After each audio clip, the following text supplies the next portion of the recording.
علامہ صاحب آپ اس پر کلام فرمائیں کہ فن شاعری میں سیدی اعلیٰ حضرت کا شریعت کا پاس رکھنا کس قدر آپ اس کا اہتمام فرماتے تھے؟ دیکھیں کوئی بھی شاعر ہو نا تو اپنی ذاتی زندگی سے باہر نہیں نکل سکتا. ٹھیک ہے. جو اس کا کردار ہوگا، جو اس کی سیرت ہوگی، جو اس کا ماحول ہوگا، جو اس کا زمانہ ہوگا، ہر شاعر جو ہے وہ اپنے کردار کو پیش کرتا ہے، اپنے تجربات، اپنے مشاہدات، اپنے حوادثات زمانہ. اب دیکھیں اعلیٰ حضرت تباحر علمی دیکھیے، آپ کی فتویٰ نویسی دیکھیے، آپ کا علم مقام دیکھیے، اور آپ کا عشق دیکھیے.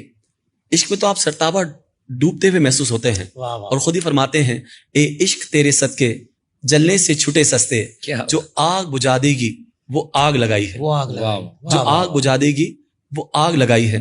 اب دیکھیں حافظ صاحب، اصل میں آپ خود فرماتے ہیں کہ میں نے شاعری جو سیکھی ہے نا، فرماتے ہیں کہ میں نے قرآن سے سیکھی ہے. تو جس کے پاس شریعت کا علم پورا موجود ہو، ابھی عمر آپ کی 13 سال 10 مہینے ہے، آپ براجمان ہوتے ہیں فتویٰ نویسی کی سیٹ پر، مسند پر براجمان ہو جاتے ہیں. اب بتائیں جب 13 سال 10 ماہ کی عمر ہو، تمام علوم عقلیہ اور نقلیہ سے فراغت حاصل ہو چکی ہو، مفتی شرع بن چکے ہوں، تو شریعت کا پاس کتنا ہوگا؟ پاس شریعت کیسا ہوگا؟ خود بلکہ آپ فرماتے ہیں کہ نعت کا جو میدان ہے نا، یہ کہا کہ اس میں بڑے بڑوں کو ٹھوکریں کھاتے ہوئے دیکھا گیا ہے. فرماتے ہیں کہ لوگ اس کو آسان سمجھتے، در حقیقت آسان نہیں ہے. جی فرمائے 2 دھاری تلوار پر قدم رکھنا ہے. بلکہ یہاں تک فرمایا، میرے امام فرماتے ہیں ملفوظات کے اندر فرماتے ہیں، فرمایا کہ اگر نعت لکھنے کا میدان ہے، اگر اس میں حد سے آگے بڑھا جائے تو الوہیت کے اندر انسان قدم رکھ سکتا ہے، اور کہا اس میں کچھ کمی کر دی جائے تو شان رسول میں کہیں تنقیص نہ ہو جائے.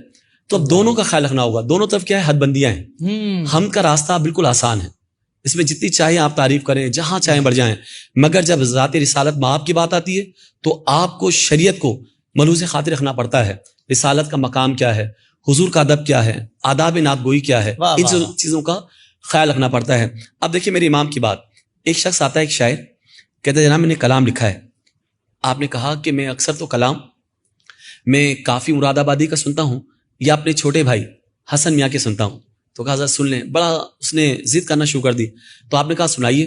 اب اس نے کہا پہلا مصرع سنایا، کلام سناتے سناتے کہنے لگے کہ شان یوسف جو گھٹی ہے تو اسی در سے گھٹی ہے، شان یوسف جو گھٹی ہے تو اسی در سے گھٹی. آپ نے روک دیا. تو آپ نے کہا کیا کر رہے ہو، کیا لکھ رہے ہو، کیا سنا رہے ہو؟ روک دیا آپ نے. کہا شان یوسف جو گھٹی ہے تو اسی در سے گھٹی ہے. کہا میرے آقا کسی شان گھٹانے نہیں آئے بلکہ ان کی شان بڑھانے کے لیے آئے ہیں. دیکھیں کم و بیش 1,24,000 انبیاء ہیں، یا وہ صحیح تعداد جو اللہ کے علم میں ہے، مگر وہی نام ہم جانتے ہیں جو حضور کی زبان اقدس سے نکلے ہیں. بہت اچھا. آپ دیکھیں تو پھر اس کو یوں کر دیا کہ شان یوسف جو بڑی ہے تو اسی در سے بڑی ہے. واہ واہ واہ واہ. اسی طرح ایک شاعر صاحب آئے، انہوں نے کہا کہ اس وقت مسجد نبوی سے باہر نکلتے نا تو صحن میں 2 درخت تھے، اور دونوں درخت ایسے تھے کہ لگتا تھا کہ بس سرکار کے روزے سے باہر آئیں اور دونوں درخت کھڑے ہوئے ہیں. تو انہوں نے شعر دیا، کب ہے درخت حضرت والا کے سامنے، مجنو کھڑے ہیں خیمہ لیلا کے سامنے. تو بڑا خوش ہوا کہ حضرت داد دیں گے. اعلیٰ حضرت فرمائیں کیا مثال دیے، کیا تشبیہ دیے. تو آپ نے روک دیا، کیا کہہ رہے ہو تم نے؟ خیمہ لیلا سے کیا مراد لی اور لیلا سے کیا مراد ہے؟ کب ہے درخت حضرت والا کے سامنے، گویا مجنو کھڑے ہیں خیمہ لیلا کے سامنے.